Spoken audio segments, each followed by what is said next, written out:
What ho, old boy, old girl, little child, and fellow skunk alike. Did you miss me? I wasn't here to play Crash Bandicoot. No, I wasn't here to play that. That game was not a game we played last week. Two crude dudes. I am right in the middle of a 2 week without a break working week. I had to do the NEC Birmingham car show despite having no interest in cars last week. It was depressing, especially when I found out that next door there was a Comic Con where they had Ian McDiarmid signing, who is absolutely my favourite actor in all of the Star Wars franchise. Also Hayden Christensen. I could have asked him about sand. But yes, I was stuck instead in a car show with lots of middle-aged men walking around with their hands behind their backs. Lots of lovely cars, if you're into that thing. In fact, like nearly every great car of the 20th century was there. Some from the 21st century. Maybe some from before that. Well, some really old-looking things, like the gangster's car in Penelope Pit Stop, the Chug-a-Lug. But absolutely of no interest to me. Totally lost in me. Someone could have taken my place, although they wouldn't have been working there. There was, however, a DeLorean and the Ecto 1. And so I've got to be pretty pleased about that. And I'm also going to try and do, probably on Wednesday this week, try and do a video based on a little thing I saw there, which was games based, but I want to try doing these YouTube shorts because everyone else is doing them and it improves their algorithm. And I've still only got 32 people subscribers or something, so I'm going to just try and cheat the algorithm. But also I've got a little interesting thing that I saw there, which I will cover this week. Yes, this though is the RetroTech 120p challenge. I'm very sorry, as I said, missing two crude dudes. I had to finish that video about 1984 and before I went, because otherwise I'd have been too knackered to do it this week. I am very knackered. I'm on day 9 of 14 at the moment, but once it's done, isn't it? And I can lay in bed like a corpulent moose that lays in bed. Yes. So yes, RetroTech 120p challenge time, and as you can see, we are playing Rainbow Islands, but not your granny's Rainbow Islands, your sort of slightly younger granny's brother's Rainbow Islands, because this is Rainbow Islands Extra, which came out in 1990 instead of 1987.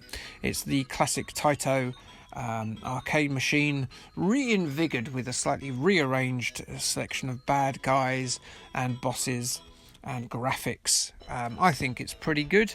It's chosen by Anthony, who managed to win the Two Crude Dudes challenge last week, and he also won the right to pick the game, and he picked this one. He's already put his go up, and he's done extremely well. Is he going to win this week? Not if Chris Diamond has anything to say about it. He is the current I don't know how to describe him really. The Hulk Hogan, maybe. The Muhammad Ali of the RetroTech 120p challenge. Undefeatable, almost. Like Bill Goldberg, if he were more WCW than WWF. So what is the RetroTech 120p challenge? Well, there is a lovely chap called Kieran who runs a group on Facebook called the RetroTech 100, and every week some of us, a smattering of us, play games from usually from about 1981 to 1993. There's not usually that many that go beyond that. I would struggle to play anywhere that went beyond that, to be honest, because I've got an Apple Mac with no graphics card in it, and I think running like something like Daytona 2 or Ridge Racer may make my Apple Mac very sad indeed. I don't know if it might run it. I don't know. I've never tried to run many things with 3D. It runs Virtua Racing. So if someone wants to pick that, then I could play that, I guess.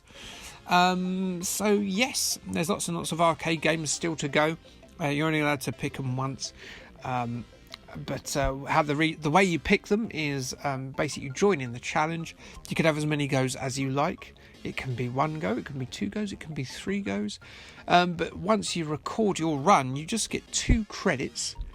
And that recorded run is your run. Time to back away from the machine buster after you've uploaded the video and posted the link on the Facebook group. And if you win, fantastic. If you don't win, you're still in the chance to set the game for the following week. I used to be pretty good at it, and then I won like 5 in a row, I think once, or 3 or 4 in a row, and now I don't win any at all. Such is life. It's the taking part that counts, I'm told. It's not. So yes, this is, as I say, Rainbow Islands Extra. It's a slightly different variant on Rainbow Islands, as I said, with the sort of reworkings. There were some really good versions, as we all know, of the original Rainbow Islands on the Spectrum and Commodore 64 and the Amiga by Graph Gold. But the one on the Mega Drive had a version of this on it as well.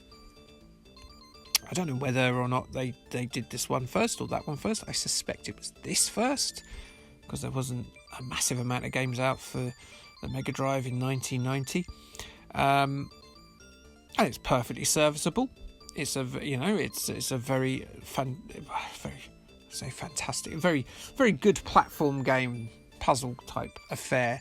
If you play Rainbow Islands, you've played this, just a slightly different one. So what to talk about? Well, you see that night there, I was trying to work out what it was, and I thought, is it a pig? And I thought it looked a bit like the Rocket Knight Adventures possum. So I'm going to just safely assume, even though it's by a completely different games company, that is indeed a possum. It could be a dog, it could be a pig, but I'm going to go with possums because I haven't covered them yet. And we're going to talk about the genitals and the sex lives of possums. So, a possum and an opossum are 2 different animals. Did you know that? For I did not. Lady possums have 2 vaginas and uteri, and boy possums have a forked penis, so they can get in both those holes. And you kind of think that's quite lucky, isn't it? Oh, to be a possum. Most people will be, when they talk about possums, will be talking about how they pretend to be dead and they're immune to snake bites, or that the fact that they're the only marsupials that can be naturally found above Mexico. But no, I'm talking about their sex and junk. That's the kind of person I am. To the point where the early European settlers, when they first saw the possums, believed that male possums impregnated lady possums with their noses. I mean, they've got too much time to think about animal genitals, haven't they? Yeah. Other facts. Oh, well, okay, so what can I tell you else about possums? So they produce twice a year. Once mating is done, the male, called a jack, will leave and he never returns. It's a bit harsh. I don't know if he sends like alimony nuts. I have no idea. Pregnancies last 12 to 13 days, in which a lady possum can have as many as 20 offspring, which are roughly the size of a jelly bean. Now there's a nasty trick you could play on someone, isn't there? Handful of jelly beans, just sneak a baby possum in there. You ate a baby possum. Don't do that, it's gross. But I was thinking, because I was off last week, maybe you deserve 2 genital facts. So let's talk about, as there's one on screen at the moment, there's a sort of a papal gentleman. I presume he's a pope. So let's talk about the popes, or more specifically Vatican City. Because I don't know if you knew this, and I expect you're going to say, oh, you're just going to talk about them and choir boys and stuff. And I'm not going to do that. I'm not going to do that because that might not be true. It was true. But I'm going to talk about the age of consent in Vatican City is 14 for girls.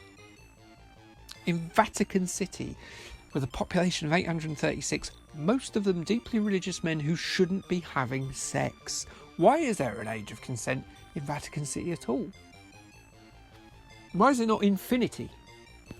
I know there are guards people there, but all they've got to do is pop down the road into Rome and they can get laid as much as they want.